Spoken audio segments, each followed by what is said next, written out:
नमस्कार। आदरणीय प्रधानमंत्री मोदी से एक विनती है।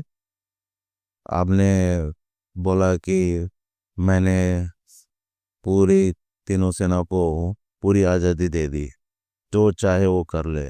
ये जुमलेबाजी है। 2019 में भी आपने दिया था, जो फरवरी में पुलवामा हुआ था। अभी भी आपने यही बोला है। आप ही नहीं, कोई भी दुनिया में के अंदर कोई भी सेना को फुल फ्लेज्ड फ्रीडम नहीं दे सकता, ना ही देना चाहिए। ये जुमलाबाजी है जो आम नागरिक को पता नहीं लगता है कि अब हम मोदी जी ने दे दिया दे दिया। ये दे ही नहीं सकता कोई। दुनिया के अंदर कोई भी देश नहीं दे सकता, कोई भी व्यक्ति नहीं दे सकता, कोई भी प्रधानमंत्री, कोई भी प्रेसिडेंट, कोई भी नहीं दे सकता। ये सिर्फ जुमलाबाजी है। आपसे यही विनती है, आप कुछ तो डायरेक्शन दीजिए, अटैक करवाइए, कुछ तो आप लैंड कब्जा करो पाकिस्तान का। तभी पता लगेगा कोने का दर्द तुमको, तभी कुछ हो सकता है। आप फौज का हाथ मत बांधिए, आदेश दीजिए फौज को। आदेश देना ही पड़ेगा, फौज आदेश पे ही चलता है, और देना भी चाहिए आपको। दीजिए, कंट्रोल होना चाहिए फौज के ऊपर। और ये इस चीज़ का मैं पूर्णतः समर्थन करता हूँ। फौज को कभी भी फ्री हैंड नहीं देना चाहिए। अगर फौज को फ्री हैंड दोगे, फौज क्या करेगा? सीधा इलाके वहाँ तक खाली करेगा जहाँ बलूचिस्तान खत्म होता है और ईरान शुरू होता है।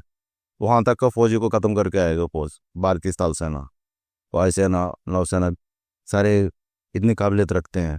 फ्री हैंड तो दे ही नहीं सकते हो, किसी को छोड़ेगी नहीं फौज। फिर देखता नहीं आगे पीछे क्या है। ना ही देना चाहिए। मैं इसका समर्थन में कभी भी नहीं हूँ फौज को फ्री हैंड दे। मैं ये बोल रहा हूँ कि कम से कम उनको तो कुछ तो आदेश दो सही ढंग का। अभी इतना लिमिटेड है हमारी अटैक कि जिसका कोई फायदा ही नहीं है। वो जो चाहे, जहाँ दिल्ली में चाहे दिल्ली में बॉम्ब फेंक रहे हैं, चंडीगढ़ में चाहे चंडीगढ़ में फेंक रहे हैं, वो भी सिविल टारगेट के ऊपर। हम क्या देख रहे हैं? इंतजार कर रहे हैं, उनका रिप्लाई ही दे रहे हैं। पिछले 78 सालों में उन्होंने जब दिल किया उन्होंने अटैक किया, हमने सिर्फ जवाब ही दिया है, हमने कोई कार्रवाई नहीं की है। उसके बाद आज अभी तक हमने 78 सालों में 4 लड़ाई जीती है और 1 इंच जमीन भी नहीं लिया। फिर जीतने का फायदा क्या है? हम तभी जीते होंगे जब हम कुछ लिया होता, तभी जीत होती है। और लेना पड़ेगा, लोगे तो फर्क पड़ता है। अमेरिका के भागा में बताओ, वो तो दूर से बात करेंगे, उनको क्या फर्क पड़ना है। और एक हमला होगा, एक नया जनरल आएगा, दोबारा अटैक करेगा। जब भी पाकिस्तान के अंदर जनरल बदलता है, वो एक ट्रायल करता है भारत के ऊपर, टेररिस्ट अटैक करके। फिर हम जवाब देने की कोशिश करते हैं, फिर अमेरिका आएगा, फिर हम रुक जाएंगे। यही सिलसिला चलता रहेगा। बेचारे आम लोग, फौजी मरते रहेंगे, फिर हम जुमलाबाजी करते रहेंगे। इस सिलसिला को रोकिए। अगर बात रही न्यूक्लियर जंग की, तो उनका पास डिफेंस सिस्टम है ही नहीं है, हमें ये पता लगी गया है। हमने जहाँ पर भी अटैक किया तो उनका पास जवाब देने के लिए कुछ भी नहीं है। अगर वो फिर भी न्यूक्लियर हमला हमारे ऊपर करेंगे, तो हमारे पास तो रोकने की साधन है, हम रोक सकते हैं। चाहे बालिस्टिक मिसाइल हो, जो कोई भी मिसाइल बेचेंगे उसके हिसाब से हम उनको रोक सकते हैं। पर हम करेंगे तो वो बचेंगे नहीं।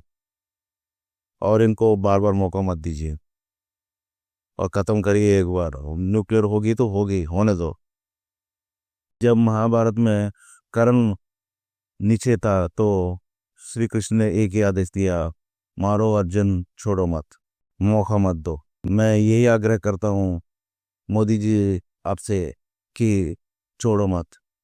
नहीं तो ये सिलसिला चलता रहेगा, चलता रहेगा। एक दिन ये होगा जैसे गौरी ने 16 बार हार के 17वां बार जीता ना, वो ना हो जाए कहीं। हम ये ऐसे ही करते रहेंगे और माफ़ करते रहेंगे। एक दिन ऐसा आएगा, वो हमें फिर माफ़ नहीं करेंगे। हमें इतिहास से कुछ सीख लेना चाहिए, नहीं तो इतिहास अपना हमको दोबारा दोहराता है। और इतना अच्छा वक्त नहीं है, और इतिहास भी हमारा इतना अच्छा नहीं है पूर्व में। हमारे साथ जो हुआ है, इस बार होगा तो हमारे पास कुछ भी नहीं है देने के लिए। एक ही टुकड़ा है, उसको भी छोड़ना पड़ेगा। नमस्कार।